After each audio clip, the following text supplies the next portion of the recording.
Hello YouTube, welcome back to my channel. So in today's tutorial, we'll continue with our concurrency tutorial series in Python. So in the last tutorial, we look about race condition and the solution, how to deal with the race condition.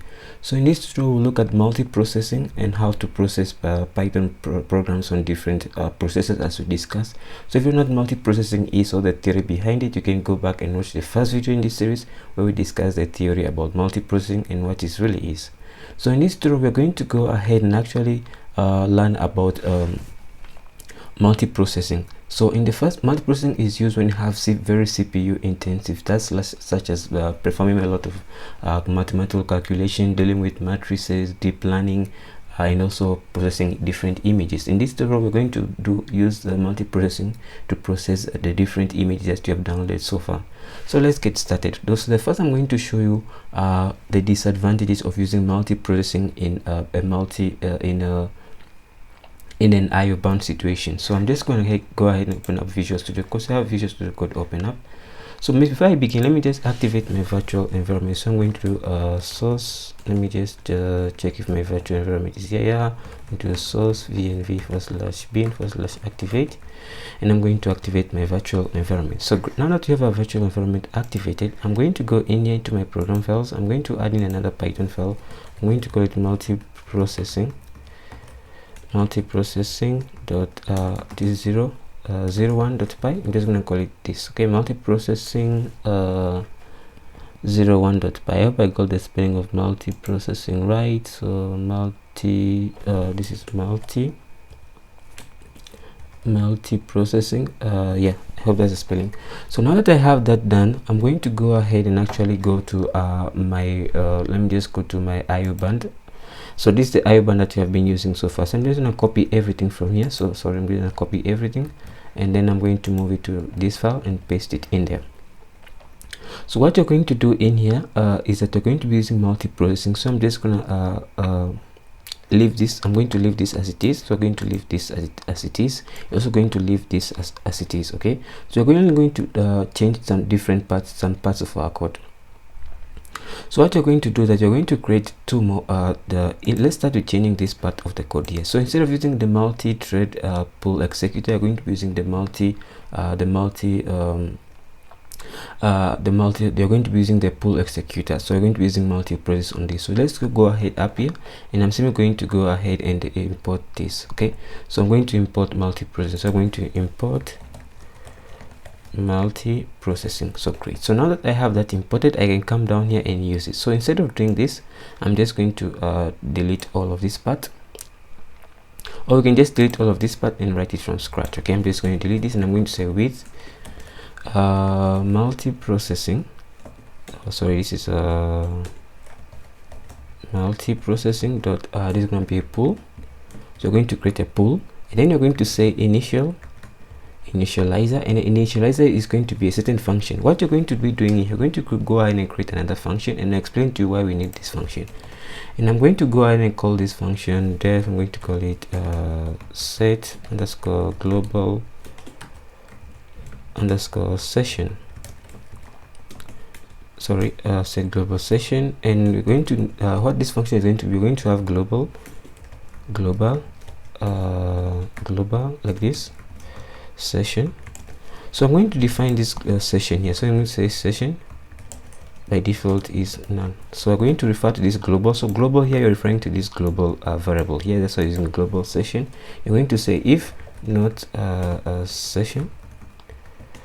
What you're going to do, you're going to say session is going to be equals to request dot session, just like that. So the reason why we need this is that we need to create a different session for each of our CPUs. So on each of our CPUs, we need to create a different session. So that's what this function is going to do. It's going to create first a session on each of our CPUs, and this is going to be our initializer. So our initializer is going to be equals to that function. Okay, you're going to say as pool. Yeah, you can just sorry, this is, you can use lowercase as pool, and then what you're going to do inside of the context manager, you're going to say pool dot map, and you're going to map the download images function to the file underscore URL. Great. So if you move down here, what you're going to call the download image concurrently, and then you're going to pass in the file URL. And what this is going to do is going to go and execute this function. It's going to execute different processes, and then it's going to call all of these functions and run all of this. So one thing you need to know here is that you have not specified the number of processes is supposed to use. We can do that by specifying a parameter here, an argument, by passing an argument called number of processes, and specify the number of CPUs is supposed to use. So if you don't specify the number of CPUs is supposed to use, then it's going to go ahead and use all the CPUs or all the cores on your computer. In my case, I have a 4-core computer, so it's going to use all my 4 cores for that process. But you can manually go ahead and specify processes here. So you can just say processes, and then you can specify how many CPUs you want it to use, how many cores you want it to use. But I'm going to leave it as default to use all the 4 cores or all the available cores, so to do the calculation and use all the available cores. So if you run this thing, one thing you might know that it will slow down the process instead of increasing it. But let's just go ahead and actually run it for you guys can use to see, so that you guys can see. So I'm going to change parental into my program files, and in my program files I'm going to do Python, and I'm going to do multiprocessing.py, and I'm going to go ahead and run this. So let's see how long this takes. So you can see it took about 5 seconds to do that. So it's a bit slower compared to the when you use multi-threading, I believe. So I think last time it was about 3 seconds, if I remember clearly. So right now it took a bit much longer to process all of that because of creating a session on each CPU. It takes a lot of time, and also has to create the Python interpreter for each CPU. So all this process takes a lot of time. So if you use something like asynchronous programming, it should take less time compared to using multiprocessing for this process, because this is an IO bound process, and using multiple processors for an IO bound process is not the solution for that, because IO bound processes are used for very CPU intensive tasks. So yeah, so creating the Python interpreters, tearing them down, creating sessions and tearing them down on each CPU takes a lot of time. So that's what slows this program down. So it's really not beneficial using multiprocessing to deal with an IO bound task. So let's go. Let me just give you an example of a task where you might use a multiprocessing. So let's say a task like image processing. It requires a lot of CPU time to process an image. So this is where you can use multiprocessing, and that's what I'm going to show you. So I'm going to go ahead, you see the images that you have downloaded. I'm going to go ahead and process these images, and I'm just going to shrink them by making them into a thumbnail. Okay, so I'm just going to create another file here. I'm going to call it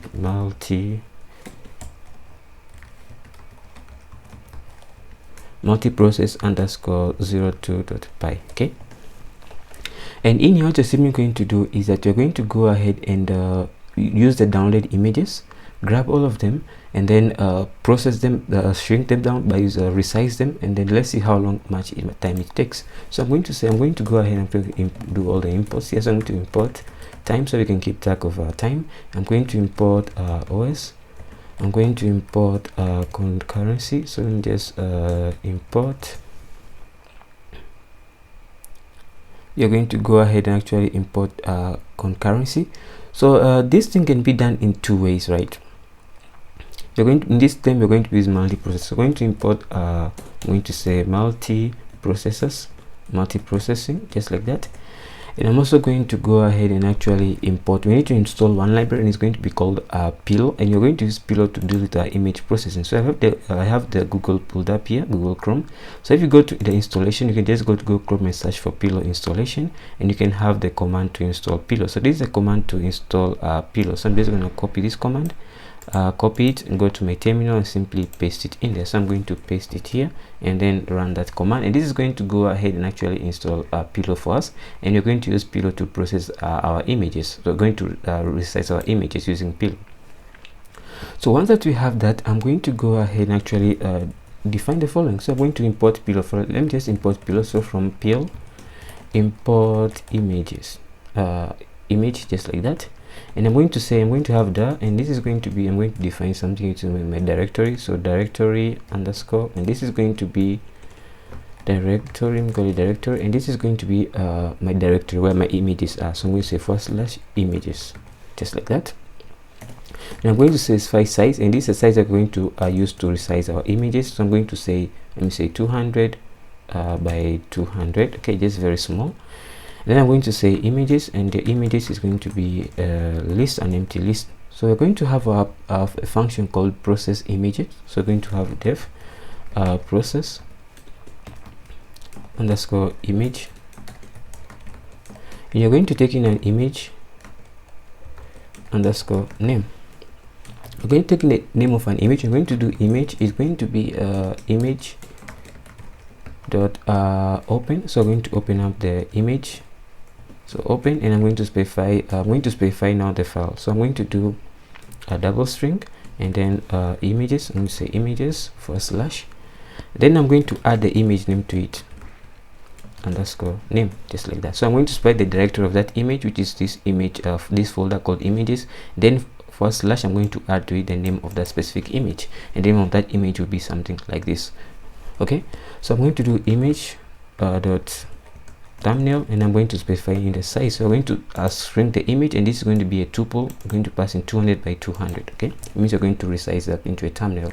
And I'm going to image dot save, and I'm going to save it in the following directory. So I'm going to save it in here. So I'm going to say I'm going to provide an f string, and I'm going to say processed underscore images /, and then I'm going to provide in the image underscore name, just like that. So that's where we're going to be saving our images. So I'm going to go ahead and actually create this folder here. So I'm going to call it processed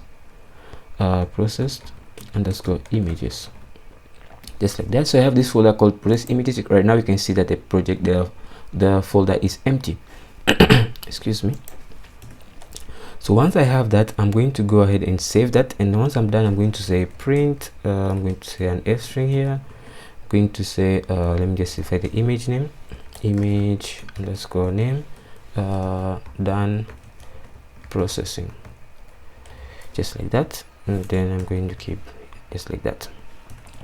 So I'm also going to have another function, and this is going to be called process images, and then process underscore image. So this is a process images. Okay, this process images, and this is just okay, I did an error. This is process image, and this is process images. Okay, so in this function, what you're going to do, you're going to take a list of all the images. You're going to take images, and then down here I'm going to simply do the following. So let me just tab a bit. So you're going to say with, you're going to create a context manager, multiprocessing dot pool. Multiprocessing.pool. You're going to pass in the pool executor that you want. So you can also use a process pool executor if you want. So you can go ahead and actually use this process pool executor. So let me just go ahead and actually import sorry, let me just undo that, and then I'm going to do here I'm going to say import concurrency.futures, just like that. And I'm going to come here and simply say concurrency dot futures, and I'm going to dot process pool executor, and you're going to pass in the process pool executor as executor, just like that. So you're going to use a process pool executor. I'm going to say executor dot you're going to say executor dot map, and you're going to pass in the process images, process image, and the images name. Okay, and the images, and this image is going to be an array, right? An array, or just a list of images. So we're going to say I'm going to now create that list of images that I want. So I'm going to say for file in os.scander, and I'm going to pass in my directory in there. So I'm going to say directory, and directory is this variable right here. Okay, it's what I'm referring to right here. Okay, I'm going to do the following, and what I'm going to do, I'm going to do for each of those, I'm going to say images dot append. I'm going to append file dot name. So I'm going to append that file name into my images, my list of images, and then down here I can simply go ahead and create an entry point, and here you can process images. So I'm going to say run our program with the if underscore name equals to quotes and underscore main and underscore, and then you can do start. You're going to get start underscore time, and this is going to be time dot time, just like that. And I'm going to now go process image, and I'm going to now pass in image images, just like that. So this is going to process images, so it's going to be like that, process images, and I'm going to pass in the list of all the images, and I'm going to do duration, and this is going to be time minus start time, just like that. And I'm going to go print it on the terminal. I'm going to pass an s string. Sorry, I'm just close this off. So I'm going to pass in here, and I'm going to say time taken was, and then I'm going to now pass in the duration. So I'm going to say duration, just like that, and then it's going to be seconds. Great. So what you're simply going to do, you're going to grab the images and store all of them inside of this array, and then you're going to call this function right here, which is going to go to map all the images to a given process. You can also specify the process if you want, so you can say processes. I believe you can say processes, and then you can specify how many processes as you want, but I'm not going to do that. So it's going to means I'm going to allow it to use all the cores of my CPU, right? I have 4 cores, so it's going to use all of them to process this image. It's going to, so for each of those images, it's going to call this function and then go and process. I have shrink the image using this function, and then save the image and then print this out on the screen. So let's go ahead and try to run this. I'm going to clear the terminal, and then I'm going to do Python 3, and this is multiprocess _02.py. so run that, and let's see how many. So it took 0.6 seconds to process all those images. So let's check if the images have been resized. So if you check, you can see the images have been resized. All the images have been resized. So compared to the original ones, they are much bigger. So you can see all the images have been resized, and it took only just a 0.6 seconds. That's really amazing and really fast. So you can try to do this without using multiprocessing and see how much time it takes. Try to do the same thing using multi-threading and see how much time it takes. Since I've already gone explaining the basics of multiprocessing and multi-threading, so I don't need to explain to you all of this. I assume that you already know the basics of functional programming, so you can use functional programming also to shrink this to process these images and see how much time it takes. You'll notice that it will take far more time than using multiprocessing. So that's the advantage of multiprocessing. So whenever a task that is CPU intensive like image processing, then if you use multiprocessing, it will take a very short amount of time. So guys, this is all about multiprocessing. We have seen how it's not good for IO bound task and how you can use it for CPU bound task instead. So one thing important we need to look at till now is asynchronous programming. I mean, I haven't made a video on asynchronous programming, so you guys are interested in making you guys are interested in me making a video on asynchronous programming, then let me know in the comment section below. I'll do that. So thank you guys for watching. If you're new to the channel, please kindly consider subscribing. It helps and keeps me motivated to keep making these videos. Thanks for watching. See you in the next one. Keep safe.